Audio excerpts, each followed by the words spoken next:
It is Wednesday here on the North Shore Drive podcast for the Pittsburgh Post-Gazette. I'm your host, Chris Carter, joined today by Ray Fittipaldo. We're going to be out at Steelers training camp. While the Pads didn't really get to go on Tuesday, they will go on today. We're going to break down things we expect to see on a lot of different positions, why Payton Wilson in this linebacker group might be one of the better cover linebacker groups in the NFL, and how they can help the Steelers, and a look at questions on Steelers special teams when it comes to return position now that Cordarrelle Patterson is officially released, all here on the North Shore Drive podcast. Let's get into it. You are now listening to the North Shore Drive Podcast, a show on all things Pittsburgh sports from the writers of the Pittsburgh Post-Gazette, hosted by Christopher Carter.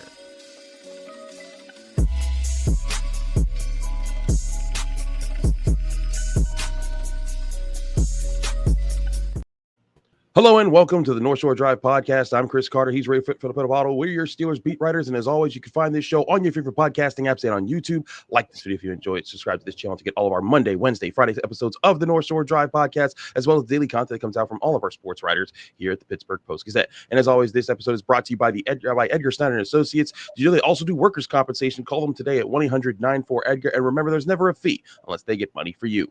Ray, the Pads were supposed to go on yesterday. They were on, but then a storm quickly cleared the field before any hitting could commence. I know that everyone's itching, including us as reporters. This is the stuff that we really came out here to see in Saint Vincent College. But now today, Wednesday, is supposed to be that day if the weather permits. And I thought we got some interesting news. I asked Mike Tomlin about Broderick Jones because he missed that practice and he had been injured at the end of the last week. But he said Broderick Jones is good to go. And Ray, I feel like Broderick Jones is one of the guys that has to prove himself the most when the Pads go on.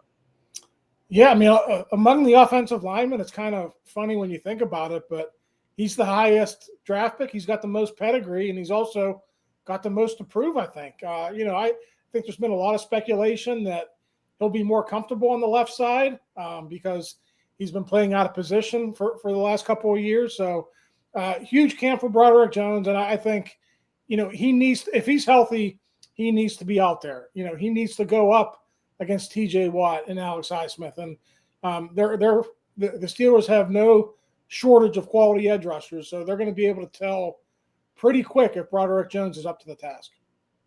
I think that's definitely going to be the case. They're going to set him up against some of the best edge rushers in all of the NFL with TJ Watt and Alex Highsmith and the other, guys who are going to have plenty of their specialties. Nick Herbig, we've seen how good he is at just getting off the ball, getting to the quarterback, getting around offensive tackles. And then, he's probably going to see other guys too. So it's going to be really interesting to see Broderick Jones, also not just the pass protection realm, but also in the run blocking realm. And when they go full 11 on 11, he needs to shine. And he's a big person that's going to have to show up there. Who are some other guys that you're looking at with the Pads on, especially maybe even more so when we get into the 11 on 11 components? Because as much as we like backs on backers and the lineman on lineman, solo drills, the team drills is that's the closest thing we're going to see to live football until preseason. Yeah, I mean, other than Kaleb Johnson, Chris, I would say Derrick Harmon has probably been the most talked about rookie, and how he's flashed some here during the acclimation workouts. And obviously you put the Pads on, he's a first-round pick. He looks the part, right? He's every bit of that classic 5 technique that the Steelers, usually plug into that spot. I know he's playing 3 technique now, but, he is a big man, and they need him to be a force against the run, and they need him, unlike what they got from Larry Ogunjobi, they need some juice out of him as a pass rusher as well. So we'll get to see one-on-one pass rush drills with him against the guards, maybe even against the center. But, to your point, in the team periods, he was noticeable without the Pads. I would expect with the Pads on, he might be even more noticeable. I agree. It was funny. He was making a difference. And at one point I was like, it feels like nobody cares that Derrick Harmon looks kind of good out here right now because of all these other new faces like Aaron Rodgers and DK Metcalf and Jalen Ramsey. And it's like, normally the first round pick is all that we're focusing on in the early stages. We're like, okay, how good does this guy look? But we've been so focused on so many other things, we haven't talked about him as much. And I feel like that might be to the benefit of Derrick Harmon, that like he's going to get, like, if he comes on the scene and he is not just a starter, because he is the starter right now, but he's a really good starter and he's making a difference. Derrick Harmon could put himself in a really good place really quickly with the Steelers organization and with Steelers fans. Yeah, I agree. The Steelers, wouldn't have named him a starter in OTAs if they didn't believe in him. And I know there wasn't a lot in front of him, so maybe you're saying, oh, well, that's not a big deal. But they really don't do that a lot, Chris. They're really careful to bring their rookies along now. So they saw something in him throughout the pre-draft process, and likely even in those first few weeks that he was in the building, that gave them that confidence to name him a starter that early. So, yeah, he looks like a dude, and they need some dudes up front, right? I mean, you go back to that playoff game against the Ravens, the way they got the ball shoved down their throats. They need some guys to step up and to be better than what they had out there last year in the front seven. Absolutely. We talk about the linemen a lot, but Kaleb Johnson's another guy that's going to want to prove. In fact, I talked about him back in mini camp. I asked him, like, how do you're a physical runner. You're a guy that loves to run through contact. That's a big part of your game. I was like, how do you simulate that when you can't put on pads? And he's like, what he did was he asked the defense, try to punch the ball out at every second, even when I'm out of bounds. And so, and I watched him. Mini camp OTAs, he would go when he would finish a run, he would run to the defensive sideline. They'd all try to punch it out. I have not seen him since rookie camp, OTAs, mini camp, or the first 5 practices, him let a ball hit the ground that was in his possession. Now he's dropped some passes, but that's a different kind of thing. He's a running back. That's going to get really tested today. And we all know, Ray, when the defense gets the ball, they love to toss that thing up the air and shoot it like a skeet. So like, they're looking to get it from him. It's not like they're trying to pump his ego up. They want to take that from him. But I want to see how Kaleb Johnson does, in pass protection, but also in the 11-on-11. Let's see how good that vision and explosiveness is against that first team Steelers defense. Yeah. Well, I hope you didn't jinx them with being the ball on the ground there. But I mean, that's funny. I mean, how often have you seen like running backs carry the ball off the field at the training camp because they have problems fumbling? Jaylen Warren had that issue as a rookie. So, it's interesting that Kaleb Johnson hasn't had that issue yet. But, the thing that I'll be watching for, I expect him to be a willing participant in pass protection. Like, he's not going to be overwhelmed there. We'll see about the technique. But what you're looking for is for him to be a willing participant and the want to, right? You want to see that want to. And I think he'll be okay in that regard. And it's not necessarily today because it's the first padded practice. I do need to see him exhibit better hands. That's been the one kind of disappointment that I have in him to this point. Like, if they really do envision him as a 3-down running back in the future, you got to be able to catch the football. And, he's had a few drops, and, he's got to get better in that regard. I agree. He does. There's a lot of things to look at here. The linebackers are another group of them, but maybe not just for the run defense, but especially because there's been a lot of talk about their coverage ability, especially from Payton Wilson. We'll talk about that next here on the North Shore Drive podcast from the Pittsburgh Post-Gazette. If you want to read more about Kaleb Johnson, our partner, Jerry Dulac, wrote a great story earlier this week. Go check that out at post-gazette.com. We're going to take a quick break. When we come back, let's talk about Payton Wilson and this linebacker unit, especially when it comes to coverage and how that could really help the defense, all here in the North Shore Drive podcast. But first, I want to remind you this show is brought to you by Edgar Snyder Associates. When you've been hurt on the job, you need to know who decides when you're better, who decides when your treatment's over, and who decides when your benefits are over. The answer might surprise you. It's actually the insurance company's doctors. How does that make you feel? If the answer is not great, you need someone that has your back. That someone is Edgar Snyder Associates. Call them today at 1-800-94-EDGAR because they'll fight for the workers' compensation rights that you deserve. So call, again, Edgar Snyder Associates today at 1-800-94-EDGAR. And remember, there's never a fee unless they get money for you.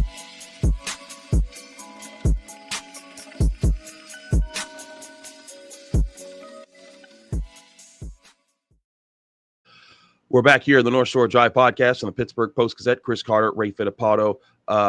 Ray, let's talk about Payton Wilson. He says he is or can be the best cover linebacker in the NFL. Malik Harrison said he is the best cover linebacker in the NFL. I feel like, hey, man, the man just came off his rookie season. Let's pump the brakes a little bit. But I will say that, like, he has the athleticism to be like that, and I think he has the mental capacity to be like that, because it's not just about being fast, it's thinking fast and being able to use your athleticism and your size properly. And Payton Wilson is a long-armed, long-bodied, fast linebacker who can hit and can run And, I like his sideline to sideline speed, but I like the idea of him being able to match up with running backs and tight ends and maybe even some wide receivers over the middle to help the Steelers. And that could be a big, asset to them when they're trying to get certain matchups. We've already talked about their cornerbacks and how they're looking to emphasize those guys. But if he's another factor that can take away key guys over the middle, that could open up a lot for this defense.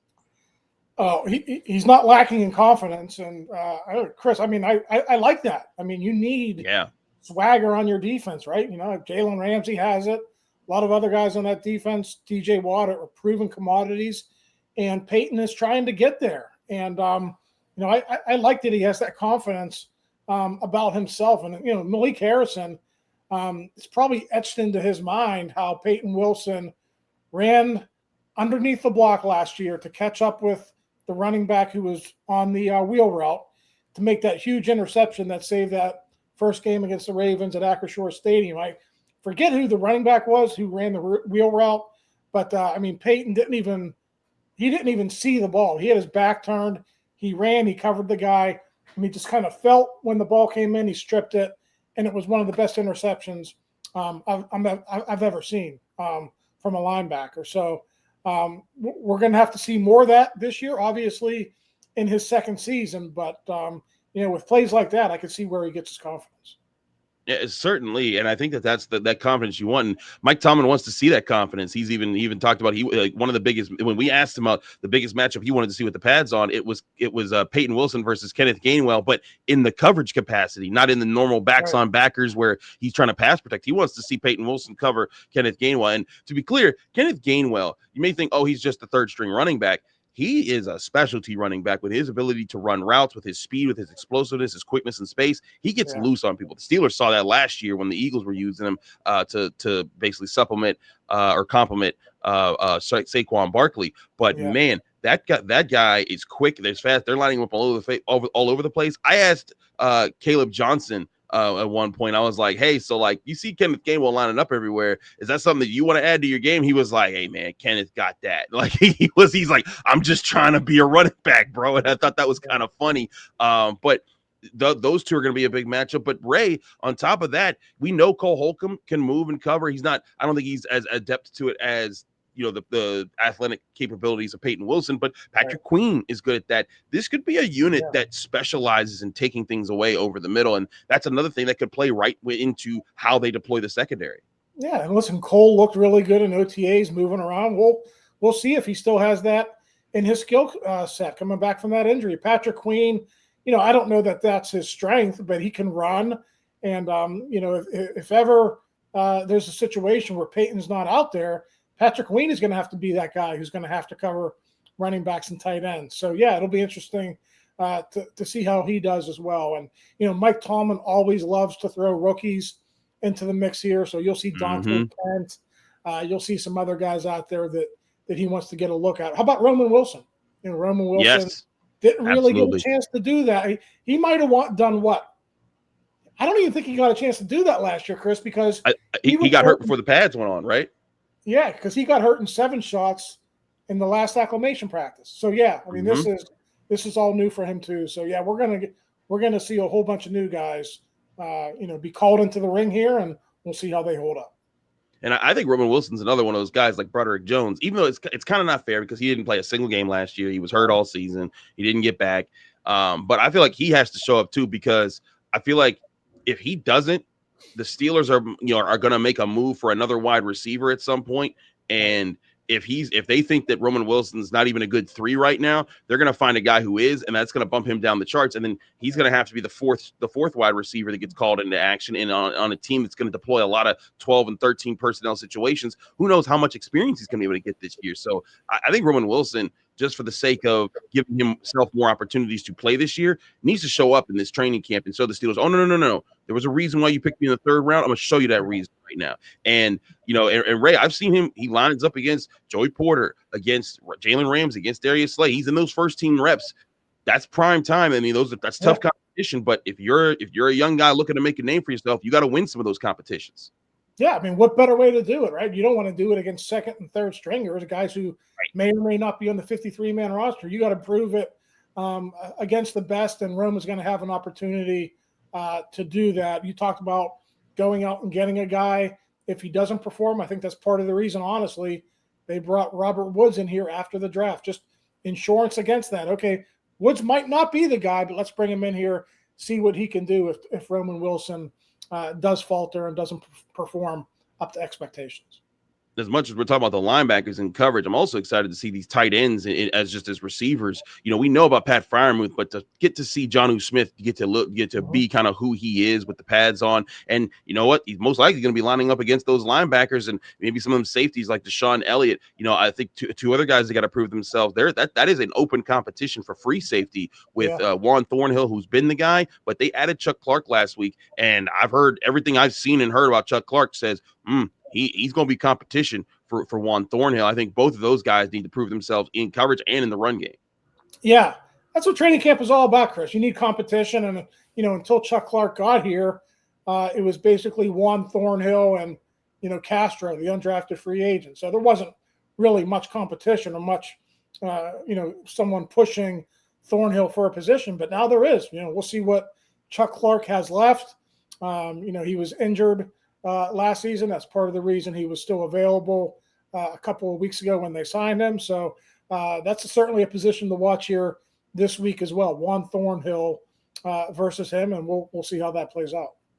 Absolutely. We're going to take a quick break. When we come back, we want to talk about the recent roster move they had. It was not getting a player, it was getting rid of a player, and what it says about their plans on special team. That's Cordarrelle Patterson. That's next here on the North Shore Drive podcast from the Pittsburgh Post-Gazette. Chris Carter, Ray Fittipaldo. But first, I want to remind you, this show is also brought to you by UFC Gym Pittsburgh. If you're looking for a way to challenge your body and sharpen your mind, step into something more than just a workout, welcome to the brand new Brazilian Jiu-Jitsu Academy at UFC Gym. Here, it's not just about training, it's about living the values of honor, discipline, and respect. Whether you're a total beginner or leveling up your skills, you'll be guided through a structured program led by a third-degree black belt instructor who builds confidence, strength, flexibility, and real technique. Head down to the UFC Gym at the Waterfront or Market Square to learn about the exclusive 3-month introductory package today, only at UFC Gym Pittsburgh. We're also brought to you by Boss Menswear. Boss has reached icon status for its tailoring, but offers more than just the perfect suit. The collections also feature casual and athleisure pieces, presenting a complete wardrobe for fast-paced modern lifestyles. Tailoring and sportswear are brought together in a look that is ready for whatever the day may hold. Boss is now open at Ross Park Mall with a selection of menswear pieces. Get all your men's wardrobe options at Boss in Ross Park Mall.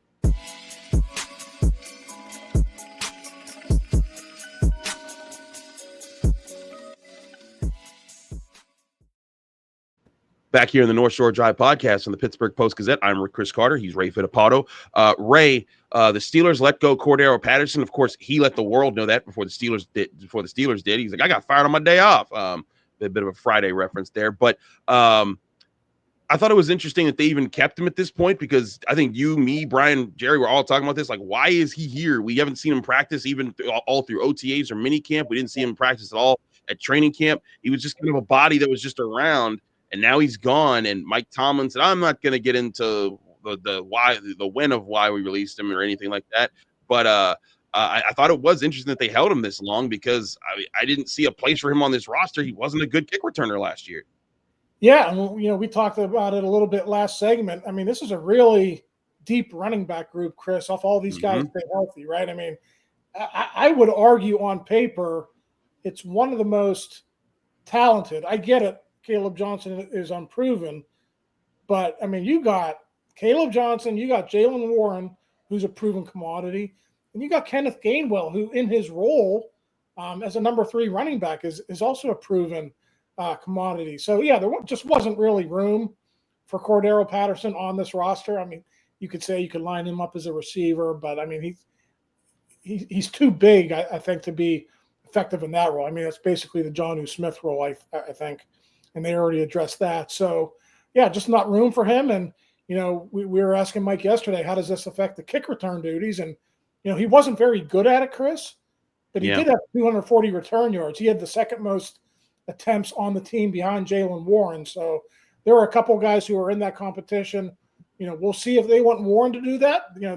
That's probably going to be a discussion if he is RB1. But Warren can do it. Kenneth Gainwell can do it. And they got some other guys they're going to throw back there to see if they could do it as well. But if I had to guess right now who's the biggest beneficiary of that in the return game, I would probably say Kenneth Gainwell. Yeah, I'd say Kenneth Gainwell's up there. Mike Tomlin was asked about Calvin Austin. He said, "Oh no, he's very good at that, and he wants to do that. We're not going to take them away from that, even if he's our number 2 wide receiver."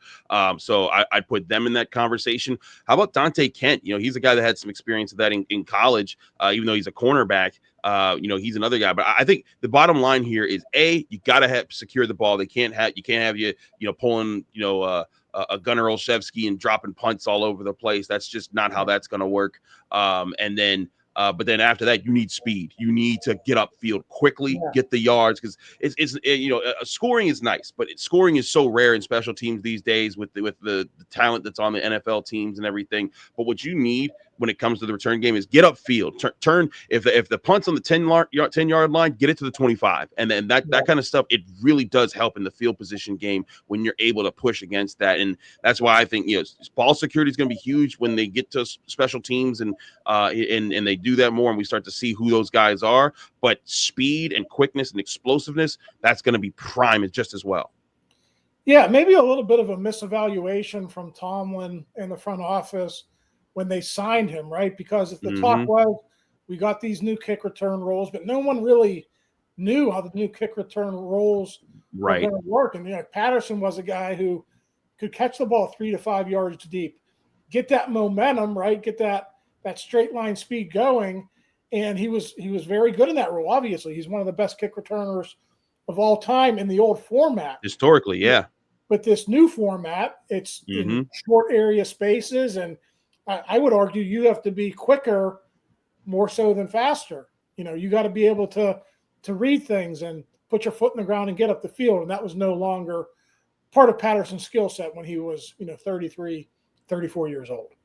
I agree. That is a mistake from Tomlin in Con, and thinking, hey, you know what? Because the other part of Cordarrelle Patterson is he's big. Like, you may not think it when we're looking at him, like, that is a big individual. And so when he picks up the momentum, that's why he's so dangerous, is that when he hits you, he is hitting you with a lot of force. So I get the idea of, okay, it's shorter spaces. What if we get the big guy that can just plow through a few people? But when it's that many people and it's in kick return, obviously it did not work. So I'm right with you. It's going to be about speed and quickness in open space, making guys miss, and taking advantage of. You need a crease. That's all you need in the kick return game. If one guy's out of alignment, or one of your guys makes such a crucial block that a crease opens up, you need to be able to hit that and hit it hard and fast. And even if it doesn't lead to a touchdown, if it gets you to the 40, the 50, the other 40, that kind of stuff can change a game for you. When you shorten a field for an offense, we've seen the Steelers defense do that for them. We haven't seen the Steelers special teams do that. Really, was the last dangerous returner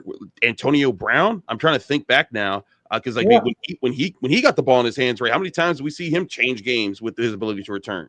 Yeah, they haven't had that as part of their identity on special. They've been very good in other facets of special teams, but the return game, the kick return game specifically, has struggled. So, and it's really important too, right? Because you figure the Steelers are going to be a stealth defensive unit. That's what they want to be. So field position is going to be key. You might have an offense that's slow starting, or guys who are trying to get on the same page, because you're going to want to give them good field position. You're not going to want to have them start 1st and 10 on their own 15, right?